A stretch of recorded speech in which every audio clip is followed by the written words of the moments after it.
All right, today we're diving into a really provocative book, Fuck Her Silly, by Dr. Callie DuBois.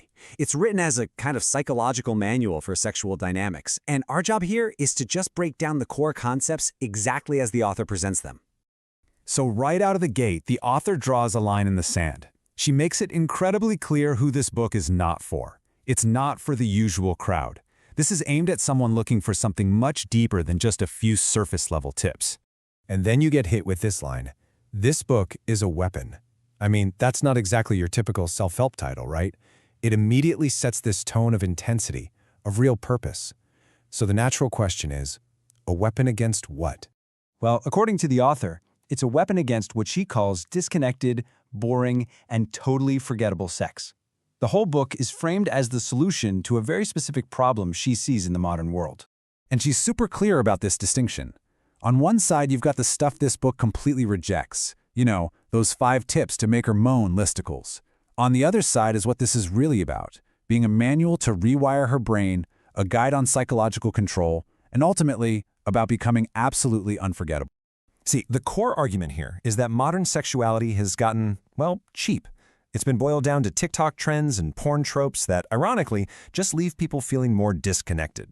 This book presents itself as the antidote to all that superficiality. Which leads us directly into the book's fundamental philosophy.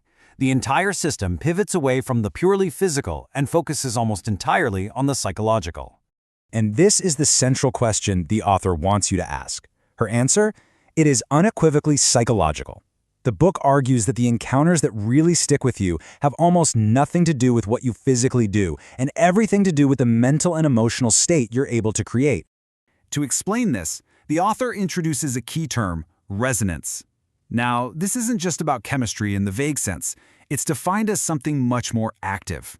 It's a deep psychological attunement, the ability to actually guide a partner's nervous system, to lead them out of their own head and into a state of pure pleasure. It's a connection that goes way beyond skin deep. This quote really captures what resonance is supposed to feel like. The goal isn't just physical release, it's total mental occupation. It's about creating an experience so immersive that it just bypasses conscious thought and imprints itself on a much, much deeper level. So, how do you actually do that? Well, this brings us to the first pillar of the book's practical advice, which the author calls the religion of rhythm. And here we get this really powerful metaphor. The idea is to completely shift your mindset. You're not trying to perform like you're in a porn clip, all aggressive and goal-oriented. Instead, you should think of yourself as a musician playing an instrument. That implies sensitivity, pacing, building a whole experience rather than just a series of moves. Okay, let's break down a core technique from the book called the edge pulse. The logic is really counterintuitive. Step 1, you build arousal slowly, almost hypnotically, to build trust. But step 2 is the game changer. Right at the moment of peak arousal, instead of speeding up, you deliberately slow down. You might even pause. The whole point is to stretch out that peak sensation, turning a fleeting moment into what the author calls a full nervous system event. So ultimately, rhythm is presented as way more than just physical pacing. It's described as a tool for hypnotic control, for psychological conditioning. The goal is to create a pattern that your partner's nervous system learns to trust, and in the book's own words, learns to surrender to. The second major pillar of this philosophy is all about nonverbal communication. It's framed as a form of quiet leadership and control. So, the book redefines some common words in a totally nonverbal context. Praise isn't about what you say, it's about adjusting your rhythm when you feel her body respond. It's a way of silently communicating, I see you, I feel you. Possession is conveyed through stillness, like pausing to hold eye contact, which sends the message, you are mine in this moment. And then there's the most provocative one, punishment, which is defined as withdrawing sensation, breaking the rhythm to communicate that pleasure must be earned back through her complete surrender and focus. This whole concept is built on the idea that stillness and silence are the ultimate forms of authority in this dynamic. The argument is that a quiet, grounded presence communicates far more control and confidence than any words you could ever speak.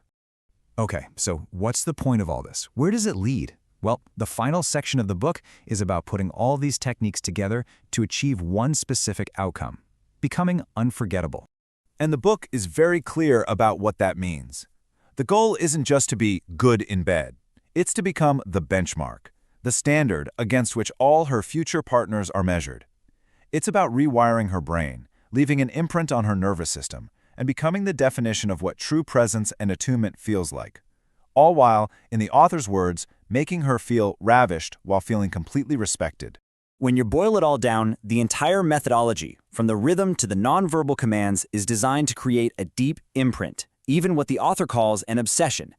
The aim is to use psychological conditioning to make your presence the new standard that her body physically craves. And this final thought really encapsulates the book's entire philosophy. It reframes the whole goal away from a physical endpoint, like an orgasm, and defines it instead as a psychological state. So whether you agree with the methods or not, the core argument is that the most profound sexual experiences are born from a mental and emotional release, not just a physical one. And that is the central idea behind Dr. Callie Du Bois's work.